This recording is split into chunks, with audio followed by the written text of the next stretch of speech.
FusionReactor Cloud has introduced a new way to get a high-level view of your infrastructure and services in the form of server scenes.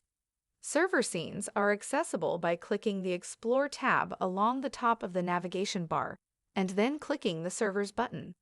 Here you're provided with a comprehensive view of your server health metrics. This dynamic dashboard allows you to organize servers into logical groups, apply custom filters to focus on specific metrics, configure visibility settings to display your most critical indicators. By customizing these views, you can efficiently monitor and assess the operational status of your infrastructure at a glance. To see the server's specific metrics, click into any of your displayed services, which will take you to the Server Metrics view.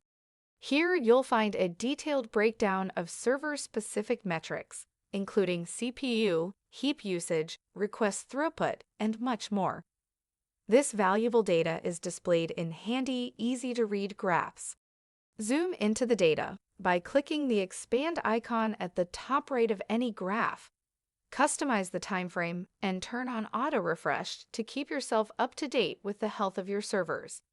The color-coded thresholds can be individually customized to your preference for both the server's overview as well as the view within any server. You can click the Thresholds button at the top right to adjust each individual threshold as required, so you know exactly when your server runs into issues and may need attention.